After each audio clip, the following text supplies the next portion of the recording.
Quem nos separará? Mensagem por Robert Murray M'Cheyne. Quem nos separará do amor de Cristo? A tribulação? Ou a angústia? Ou a perseguição? Ou a fome? Ou a nudez? Ou o perigo? Ou a espada?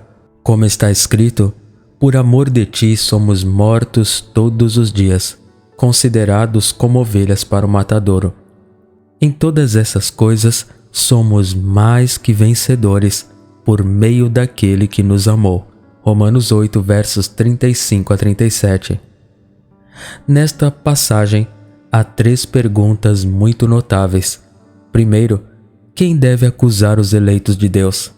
Paulo se destaca como um arauto, e ele olha para os santos anjos e para os demônios acusadores, e ao redor de um mundo carrancudo, e para a consciência, e ele pergunta: quem pode acusar aquele a quem Deus escolheu e Cristo lavou? É Deus quem justifica. O santo Deus declarou os crentes limpos em tudo. Segundo, quem condenará? Paulo examina todos os juízes do mundo, todos os que são hábeis na lei e na equidade. Ele olha para cima, para os santos anjos, cuja visão sobre-humana penetra profundamente e longe no justo governo de Deus. Ele olha para Deus, o juiz de todos, que deve fazer o que é certo. Seus caminhos são justos e perfeitos, e ele pergunta: quem condenará? É Cristo que morreu. Cristo pagou o último centavo, de modo que todo juiz deve clamar: agora não há condenação. Terceiro, quem nos separará do amor de Cristo? Novamente, ele olha em volta de todo o mundo criado, ele olha para o poder do arcanjo mais poderoso, o poder satânico de legiões de demônios, a fúria de um mundo que desafia Deus, as forças unidas de todas as coisas criadas. E quando ele vê os pecadores nos braços de Jesus, ele clama: quem nos separará do amor de Cristo? Nem todas as forças de 10.000 mundos juntas, pois Jesus é maior que tudo. Somos mais que vencedores por meio daquele que nos amou. O amor de Cristo. Paulo diz: o amor de Cristo excede o conhecimento. É como o céu azul no qual você pode ver claramente, mas cuja vastidão você não pode medir. É como o mar profundo, em cujo seio você pode olhar um pouco, mas suas riquezas são insondáveis. Tem largura sem limite, comprimento sem fim, altura sem topo e profundidade sem fundo. Se o santo Paulo disse isso, que foi tão profundamente ensinado nas coisas divinas, que esteve no terceiro céu e viu a face glorificada de Jesus, quanto mais nós, crentes pobres e fracos, podemos olhar para esse amor e dizer: ultrapassa o conhecimento. Há 3 coisas nestas palavras, das quais eu gostaria de falar. Primeiro, o amor de Cristo. Segundo, uma pergunta: quem nos separaria dele? Terceiro, a verdade. Quem quer que seja ou que quer que sejam, não serão capazes. Eu falarei do amor de Cristo. Quando começou? Na eternidade passada. Então eu estava com ele como alguém criado com ele, e eu era diariamente o seu deleite, regozijando-me sempre diante dele, regozijando-me na parte habitável da terra, e minhas delícias estavam com os filhos dos homens. Provérbios 8, versos 30 a 31. Este rio de amor começou a fluir antes que o mundo existisse, desde a eternidade, desde o princípio, ou antes que a terra existisse. O amor de Cristo por nós é tão antigo quanto o amor do Pai pelo Filho. Este rio de luz começou a fluir de Jesus para nós antes que os raios do sol derramassem. Antes que as criaturas existissem, Cristo nos amou. Este é um grande abismo, quem pode sondá-lo? Este amor excede o entendimento. Segundo, quem foi que te amou? Foi Jesus, o Filho de Deus, a segunda pessoa da bendita divindade. Seu nome é Maravilhoso, Conselheiro, Deus Forte, Pai da Eternidade, Príncipe da Paz, Rei dos Reis e Senhor dos Senhores, Emanuel, Jesus, o Salvador, o unigênito de seu Pai. Sua beleza é perfeita, ele é o brilho da glória de seu Pai e a imagem expressa de sua pessoa. Toda pureza, majestade e amor de Jeová habitam completamente nele. Ele é a brilhante estrela da manhã. Ele é o sol da justiça e a luz do mundo. Ele é a rosa de Saron e o lírio dos vales, mais belo do que os filhos dos homens. Suas riquezas são infinitas. Ele poderia dizer: tudo o que o Pai tem é meu. Ele é o Senhor de todos. Todas as coroas do céu foram lançadas a seus pés. Todos os anjos e serafins eram seus servos. Todos os mundos seu domínio. Seus feitos foram infinitamente gloriosos. Por ele foram criadas todas as coisas que estão no céu e na terra, visíveis e invisíveis. Ele chamou as coisas que não são como se fossem. Os mundos começaram a existir com sua palavra. No entanto, ele nos ama. É muito ser amado por alguém de posição superior à nossa, ser amado por um anjo, mas, ser amado pelo Filho de Deus. Isso é maravilhoso, ultrapassa todo entendimento. A quem ele ama, ele nos ama. Ele veio ao mundo para salvar os pecadores, dos quais eu sou o principal. Se ele tivesse amado alguém tão glorioso quanto a si mesmo, não teríamos nos questionado. Se ele tivesse amado os santos anjos, que refletiam sua imagem pura e brilhante, não teríamos nos questionado.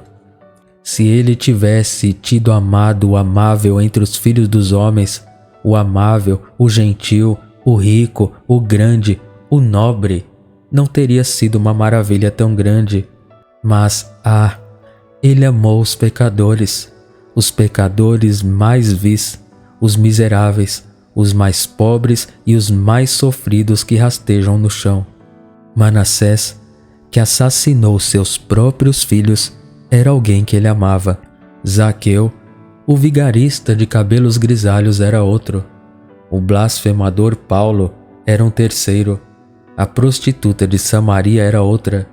O ladrão moribundo era outro. E os lascivos coríntios eram ainda outros. Ele é puro. Ele nos escolheu, que éramos maus e imundos pelo pecado, para nos lavar e purificar e nos apresentar a si mesmo. Este amor excede o entendimento. Quarto, o que esse amor fez com você? O amor fez ele correr para Jerusalém. O amor o levou ao sombrio e escuro Getsêmani. O amor o amarrou e o arrastou para o tribunal. O amor o pregou na cruz. O amor curvou sua cabeça sob o incrível peso da ira de seu Pai. Maior amor não tem do que este. Eu sou o bom pastor. O bom pastor dá a vida pelas ovelhas. Pecadores estavam afundando sob as chamas ardentes do inferno. Ele mergulhou e nadou através da experiência das ondas e reuniu as suas próprias ondas em seu peito. A espada da justiça estava brilhante, pronta para nos destruir. Ele abriu o peito e deixou o golpe cair sobre ele. Fomos colocados como um alvo para as flechas de vingança de Deus. Jesus se interpôs e elas o perfuraram completamente. Todas as flechas que deveriam ter perfurado nossas almas perdidas perfuraram a ele. Ele mesmo expôs nossos pecados em seu próprio corpo no madeiro. Assim como o Oriente está longe do Ocidente, assim ele levou para longe de nós as nossas transgressões. Este é o amor de Cristo que excede todo entendimento. Isto é o que está diante de vocês hoje no pão partido e no vinho. Isto é o que veremos no trono, um cordeiro como se tivesse sido morto. Este será o assunto do nosso cântico por toda a eternidade.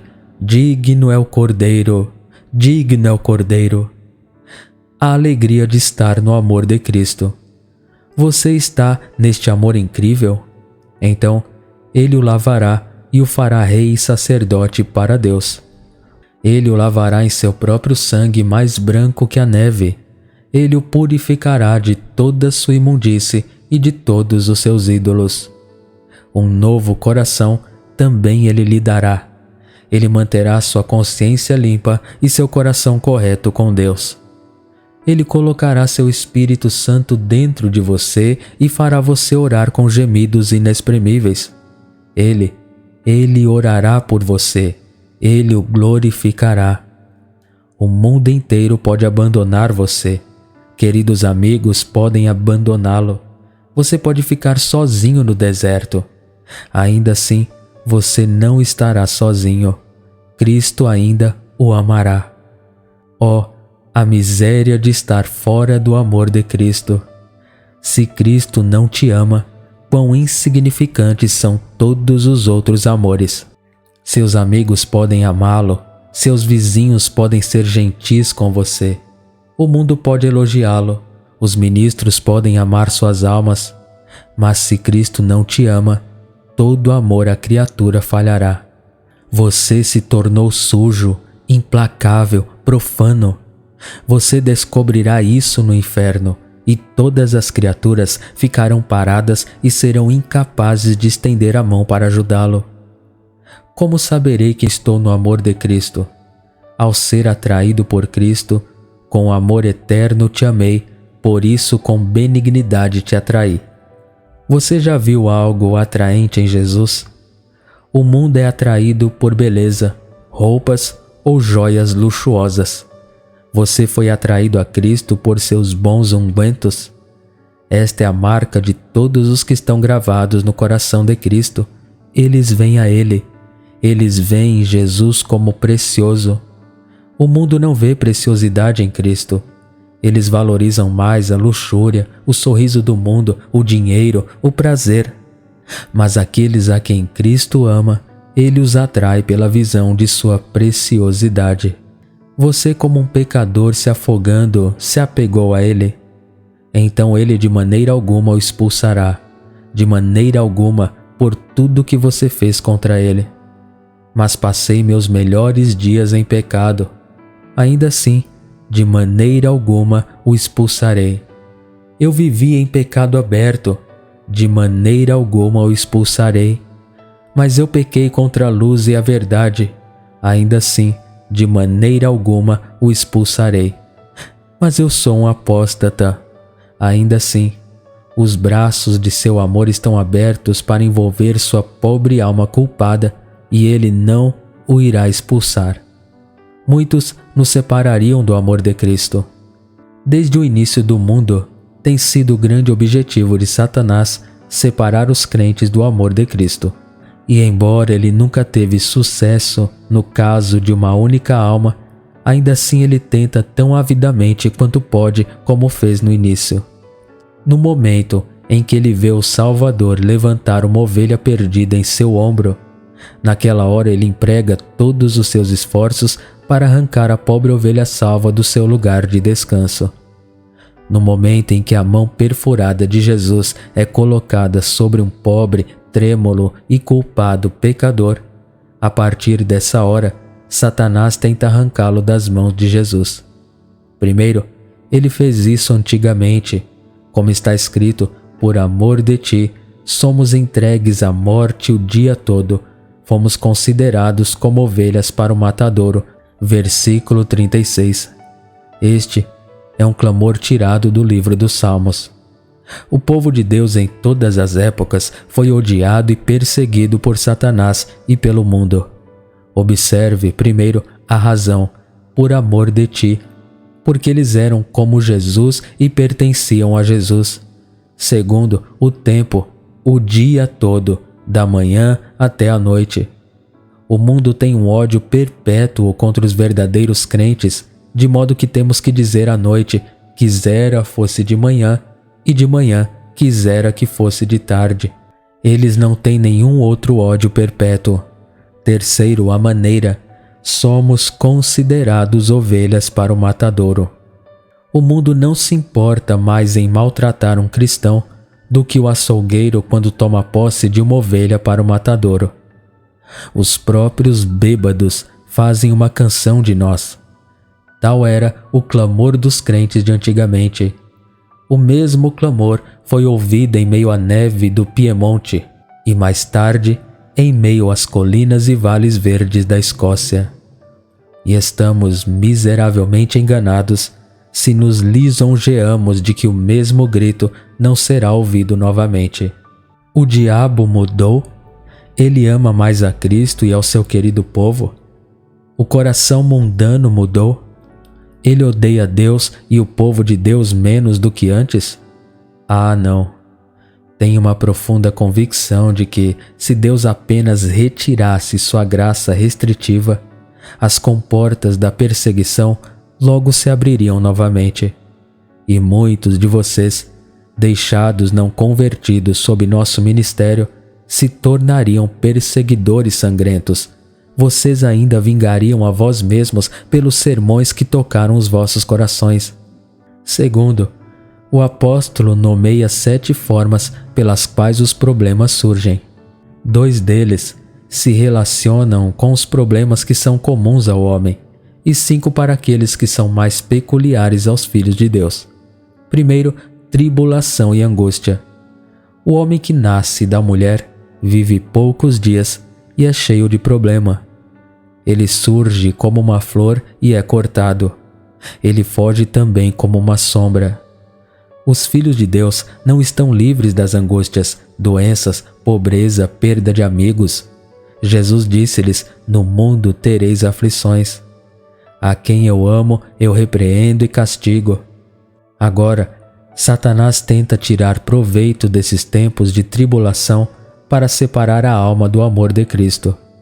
Ele tenta o crente a desprezar o castigo do Senhor, mergulhar nos negócios ou entre amigos mundanos, ou seguir meios mundanos para acalmar a tristeza.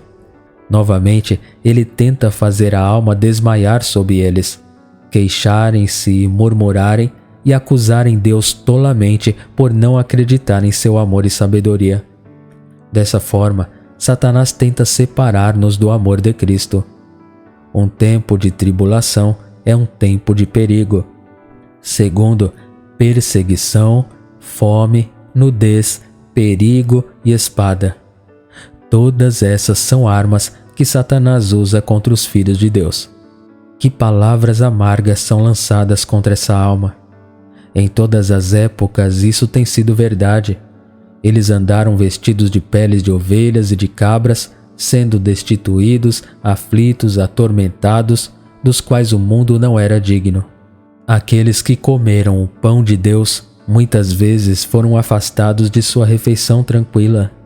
Aqueles que estavam vestidos com Cristo muitas vezes tiveram que se desfazer de roupas mundanas e foram expostos à fome, nudez, perigo e espada, a última extremidade. Eles mataram o príncipe da vida, e assim todas as suas criaturas desde então foram expostas ao mesmo. Não diga: os tempos mudaram e estes são os dias da tolerância. Cristo não mudou, Satanás não mudou, e quando for conveniente para ele, ele usará as mesmas armas. Tudo isso não pode nos separar. Em todas estas coisas, somos mais que vencedores por meio daquele que nos amou. Como somos mais que vencedores? Primeiro, nós vencemos antes mesmo da batalha terminar. Em todas as outras batalhas, não sabemos como a vitória virá até que a batalha seja vencida. Na batalha de Waterloo, pensou-se por muito tempo que os franceses haviam conquistado, e Napoleão enviou vários despachos a Paris contando que ele havia vencido. Mas na luta contra o mundo, Satanás e a carne, sabemos que a vitória já está próxima. Cristo se comprometeu a nos carregar. Ele nos guardará contra os dardos da lei, escondendo-nos em seu sangue. Ele nos defende do poder do pecado pelo seu Espírito Santo colocado dentro de nós.